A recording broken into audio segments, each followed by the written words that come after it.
Olá, querido amigo, querida amiga, nos encontramos mais uma vez para continuarmos a nossa reflexão, sendo guiados pelo nosso guia de estudos, a lição da Escola Sabatina.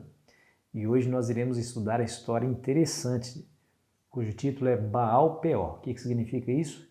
Você não perde por esperar. Obrigado porque você está aí conosco e também porque você compartilha esse vídeo. Continue assim. Assim chegaremos a mais lugares e a palavra de Deus vai fazer aquilo que ela mais faz de bom, que é transformar a vida das pessoas, trazer esperança.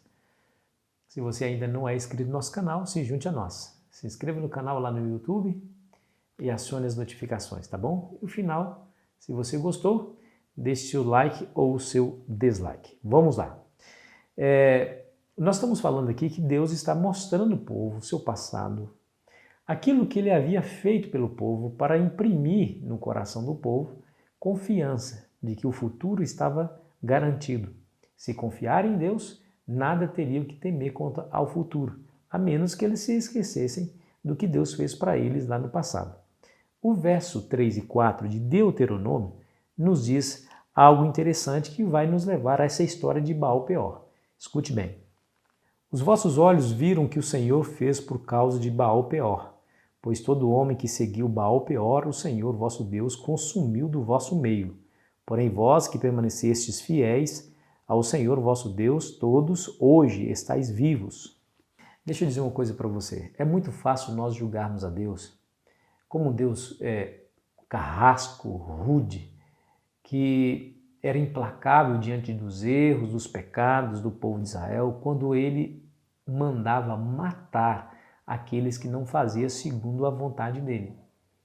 Mas eu quero que você entenda que Deus estava estabelecendo uma aliança, que Deus então chama o povo e diz a eles o que eles deveriam fazer. Eles deveriam guardar a lei, os estatutos do Senhor, e uma ordem bem clara era que eles não deveriam de maneira alguma adorar outro Deus por uma razão muito simples. Só há um Deus verdadeiro, o restante tudo é invencionice humana, tudo está na imaginação do ser humano. Então Deus havia proibido o seu povo de se inclinar, adorar essas divindades imaginárias para que eles pudessem ser somente fiéis a Deus. Eles aceitaram e o Senhor, inclusive nessa aliança, demonstrou o que aconteceria se eles fossem fiéis. Eles disseram, tudo que o Senhor falou, faremos. Veja que Deus é o Criador de todas as coisas e, por direito, Ele é o nosso juiz. Se Ele dá a vida, Ele não está beneficiando de maneira arbitrária, mas se Ele tira a vida, Ele não está sendo injusto de maneira também arbitrária. Ele é o Criador, tem o direito sobre toda a vida. E uma outra razão é que a nação de Israel estava sendo estabelecida. Se esse pecado que é tão grave, que afasta o povo de Deus, não fosse radicalmente e exemplarmente punido, meu amigo, haveria uma corrente de pecado que haveria de trazer apostasia geral à nação. Isso Deus não poderia tolerar. Ou seja, tratou de maneira exemplar para que outros não fizessem o mesmo que esses fizeram. Deixa eu ler para você essa história lá em Números 25, versículo 1 em diante, que diz assim, ó. Habitando Israel em Sitim, começou o povo a prostituir-se com as filhas dos moabitas. Essas convidaram o povo ao sacrifício dos seus deuses, e o povo comeu e inclinou-se aos deuses delas. Juntando-se a Israel a Baal Peor, a ira do Senhor se acendeu contra Israel. E disse o Senhor a Moisés, toma todos os cabeças do povo e enforca-os ao Senhor ao ar livre, e a ardente ira do Senhor se retirará de Israel. Aqui está, meu amigo, essa história lamentável da infidelidade do povo para com o seu Deus. Quando Deus ordena a morte imediata daquelas pessoas, ele não estava fazendo nada que ele não avisou antes. Ou seja, ele estipulou as sanções, as punições à infidelidade. O povo concordou com tudo e disse, tudo que o Senhor falou, faremos. Então ele não estava sendo injusto, ele simplesmente estava aplicando uma lei já estabelecida e bem conhecida entre o povo. Mas eu gostaria de destacar aqui com você algo que não pode deixar de ser avaliado aqui por nós. Satanás queria afastar o povo de Deus. Satanás queria que Israel adorasse qualquer outro Deus, menos o Deus verdadeiro, mesmo que esse Deus fosse imaginário. E para que ele alcançasse esse objetivo, você viu aí no texto que ele fez, né? Diz a Bíblia que ele, Satanás, levou o povo à prostituição. Aqui é a prostituição física, o pecado sexual.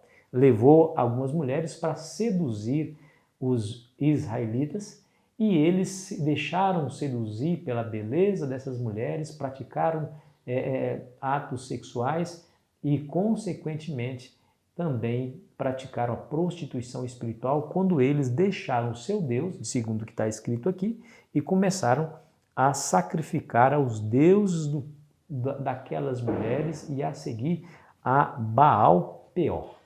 Você viu? Agora, qual a relação que existe entre prostituição sexual e a prostituição espiritual? Ora, meu amigo, deixa eu dizer uma coisa, mente e corpo estão ligados, intimamente ligados. Uma coisa vai levar a outra. Primeiro, há a degradação moral, para depois vir a degradação espiritual. É assim, quando nós nos lançamos nas práticas da imoralidade, imoralidade sexual, aí entra pornografia, aí entra palavreados chulos, aí entra estar em ambientes onde se promove esse tipo de coisa, é claro, tão claro como água cristalina, que as nossas bases espirituais serão ruídas e desabarão. Deixa eu ler para você o que Paulo falou sobre essa questão. Em Romanos 8, versículo 7. Acompanhe. Por isso, o pendor da carne é inimizade contra Deus, pois não está sujeito à lei de Deus, nem mesmo pode estar. Você percebeu aqui? O pendor da carne, ou seja, a nossa inclinação às questões imorais, é totalmente inimiga de Deus e não está sujeita à lei de Deus. Mais cedo ou mais tarde nós iremos quebrar essa lei, sendo infiéis à aliança que Deus fez conosco. Endurecendo a nossa consciência, Satanás alcança o seu objetivo, que é exatamente a apostasia, exatamente o afastar-se de Deus, o rebelar-se contra Deus. E foi exatamente isso que o povo de Israel fez. Se entregaram à idolatria, se entregaram à adoração de outros deuses, e aí ativou a ira de Deus contra eles, e eles foram punidos cabalmente diante dessa situação, demonstrando aí o que Satanás faz. Deixa eu dizer uma coisa para você. A primeira coisa que nós precisamos entender nessa luta entre o bem e o mal é que nós não podemos ignorar a maneira como Satanás age para nos distanciar de Deus. Se você conhecer os ardis de Satanás, certamente você terá condições de se fortalecer contra eles. O apóstolo Paulo, em 2 Coríntios 2, verso 11, nos diz assim, escute bem. Para que Satanás não alcance vantagem sobre nós, pois não lhe ignoramos os desígnios. Aqui nós vemos exatamente a estratégia. Conheça muito bem como Satanás age para te derrubar. Se fortaleça no Senhor, buscando dele a força para enfrentar as tentações do diabo, se elas aparecerem, para que você tenha condições de vencê-las. O que Israel fez foi exatamente baixar a guarda diante de uma estratégia de Satanás. Eles pensaram, nós não estaremos traindo o nosso Deus nos relacionando com essas mulheres. Porém, o objetivo de Satanás estava implícito e eles não perceberam. Ao darem cordas às suas paixões infames, meu amigo, eles haveriam realmente de abandonar o Deus que os tirou do Egito, o Deus que os libertou, o Deus dos seus pais, Abraão, Isaac e Jacó. E certamente foi isso que nós vimos naquela história. Então, qual que é a lição para nós hoje? Não se deixe vencer por essas questões, essas inclinações naturais da natureza humana pecaminosa. Somos fracos nesse quesito. Temos, infelizmente, essa inclinação natural para essas coisas. Como que nós podemos vencer? Meu amigo, não há atalhos aqui. Há um único caminho. Sujeitai-vos a Deus e Ele sujeitará a vós.